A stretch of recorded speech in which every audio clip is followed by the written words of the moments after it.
नमस्कार दोस्तों।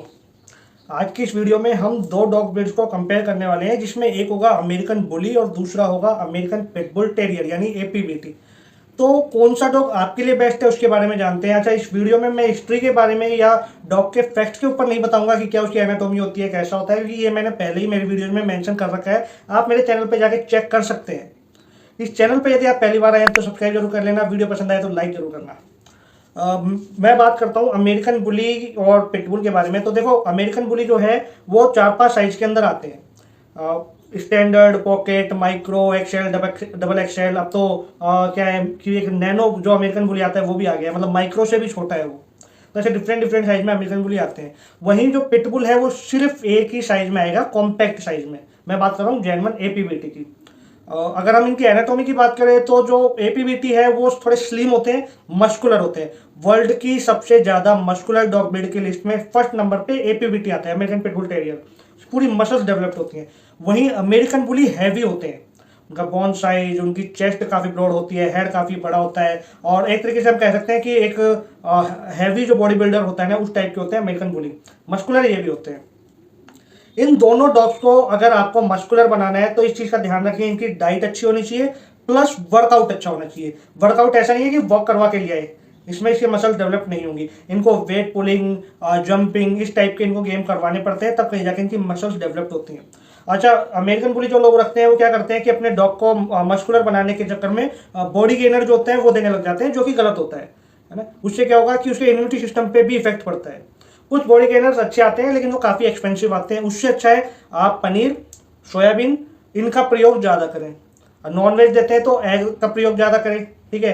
तो जब आप एग, सोयाबीन और जो पनीर है, ये ऐसे फूड्स अगर आप देंगे उसके फूड के अंदर ऐड करके, तो यकीन मानिए कि इसको प्रोटीन भी प्रॉपर मिलेगा, कैल्शियम भी प्रॉपर मिलेगा, और ये इस डॉग को बॉडी गेनर्स की जरूरत नहीं पड़ेगी, नेचुरली इसकी बॉडी डेवलप्ड होगी।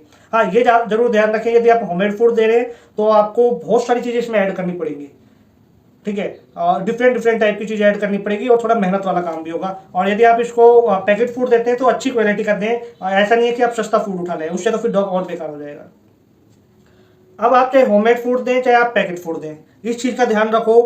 अमेरिकन बुली हो या पिटबुल हो, इनको कैल्शियम प्रॉपर देना है लाइफ टाइम तक, क्योंकि एक वर्किंग डॉग है, ठीक है। अब पिटबुल जो है वो एक फाइटिंग डॉग है, उसका नेचर ही फाइट करना है, एग्रेसिव है, दुनिया की सबसे खतरनाक डॉग ब्रीड में वो हमेशा रहेगा। वर्ल्ड वाइड 41 कंट्री ऐसी है जहाँ पे पिटबुल बैन है। अमेरिकन बुली को लोग पिटबुल समझ के खौफ खाते हैं कि नहीं यार ये वही है और ये खतरनाक डॉग है, इसे नहीं रखना चाहिए। अब मैं बात करूँ ना कि फैमिली कंपेनियन के लिए बेस्ट कौन सा है, तो नो डाउट मैं अमेरिकन बुली सजेस्ट करने वाला हूँ। अमेरिकन बुली लाइक लेब्राडोर या जर्मन शेफर्ड आप कह सकते हो। यदि आपने प्रॉपर अमेरिकन बुली को रखा, अच्छे से रखा, प्रॉपर स्पेस दिया, और स्पेस के हिसाब से आप अमेरिकन बुली सेलेक्ट कर रहे हो। ऐसा नहीं होना चाहिए कि फ्लैट के अंदर आप डबल एक्सएल अमेरिकन बुली रखो, फिर वो एग्रेसिव होने के चांस बन जाते हैं, ठीक है। तो साइज के हिसाब से डॉग का कितना साइज है, आपका घर का कितना साइज है, उस हिसाब से डॉग रखो। और मेरे दोस्त यकीन मानो, बहुत ही बेहतरीन डॉग मिलेगा आपको। जर्मन शेफर्ड और लैब्राडोर का कॉम्बिनेशन आप कह सकते हो, मतलब फैमिली कंपेनियन भी बहुत अच्छा है और एक गार्ड के रूप में भी बहुत अच्छा है। वहीं जो पिटबुल है वो उन लोगों के लिए बेस्ट है जो जंगलों में रहते हैं, जहाँ पे वाइल्ड एनिमल का खतरा ज़्यादा बना रहता है, क्योंकि ये फाइटिंग नेचर का डॉग होता है, तो ये ज़्यादा भीड़ भाड़ वाले इलाके में रखना सही नहीं माना जाता। अब बात आती है कि क्या पिटबुल अपने ओनर पे अटैक कर देता है, तो ऐसा बिल्कुल नहीं है। रॉटवाइलर, जर्मन शेफर्ड, डॉबरमैन और केन कोर्सो, इन चारों डॉग से ज़्यादा ह्यूमन फ्रेंडली होता है पिटबुल। अगर आप इन चारों डॉग को और पिटबुल को सिमिलरली सोशलाइजेशन कर रहे हो, है ना, इक्वली इनको ट्रेनिंग दे रहे हो, तो यकीन मानो ह्यूमंस के साथ ज़्यादा फ्रेंडली होगा पिटबुल। एनिमल के साथ नहीं होगा, क्योंकि वो एनिमल से फाइट किया करता था, तो वो जेनेटिक उसमें रहेंगे ही रहेंगे, ठीक है। लेकिन जो ये 4 डॉग हैं ये स्ट्रेंजर के साथ ज़्यादा फ्रेंडली नहीं होते जितना पिटबुल हो जाता है। तो ये कह देना कि पिटबुल ओनर को खा जाता है, वो एक गलत बात है। डिपेंड करता है आप कैसे पिटबुल को हैंडल कर रहे हो, कैसे पिटबुल को रख रहे हो, ठीक है। अब हम बात करते हैं इनके कलर के बारे में। तो ये दोनों ही डॉग लगभग लगभग हर उस कलर में आते हैं जिसमें इंडियन स्ट्रीट डॉग आ जाते हैं। ये दोनों डॉग मेंटेनेंस के मामले में जमीन आसमान का फर्क है। वहीं अमेरिकन बुली अगर आप रखते हो, चाहे आप डबल एक्सएल रखो चाहे आप पॉकेट साइज का रखो, जितना उसका मेंटेनेंस आएगा उससे हाफ मेंटेनेंस पिटबुल का आता है। सारी चीज़ें मिला लीजिए, चाहे आप डाइट मिला लो, चाहे कैल्शियम मल्टीविटामिन मिला लो, सप्लीमेंट्स मिला लो, है ना, ये सारी चीज़ें मिला लो, तो हाँ पिटबुल एकदम लो मेंटेनेंस डॉग है। अमेरिकन बुली का मेंटेनेंस आता है।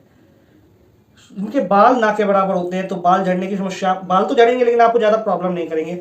बस इस चीज़ का ध्यान रखना कि ठंड के अंदर इनको थोड़े कपड़े पहनाने पड़ते हैं, और गर्मी के अंदर क्या है कि वो गर्मी ज़्यादा लगती है, तो उसका भी थोड़ा आपको ध्यान रखना चाहिए। अब अगर आप ये सुनना चाह रहे हो कि अगर इनकी फाइट हो जाए तो कौन सा डॉग जीतेगा, तो क्लियर सी बात है, जो अमेरिकन बुली है वो एक फैमिली डॉग है और पिटबुल एक फाइटिंग डॉग है, तो ऑफकोर्स पिटबुल ही जीतेगा। मैं ये वीडियो में सारे टॉपिक कवर कर चुका हूँ। यदि फिर भी मुझसे कुछ रह रहा है, कोई टॉपिक मुझसे छूट जाता है और आपके मन में कोई कंफ्यूजन है, तो आप कमेंट सेक्शन में जाके मुझसे पूछ सकते हो, ठीक है। और नेक्स्ट वीडियो आपको बहुत जल्दी मिलने वाली है एक इंटरेस्टिंग टॉपिक के ऊपर, जिसमें बताया जाएगा कि कैसे एक्सटिंक्ट एनिमल्स को दोबारा लाया जा रहा है, और वो देश के लिए कितने अच्छी बात भी है, बुरी बात भी है, इसके बारे में भी हम जरूर बात करेंगे।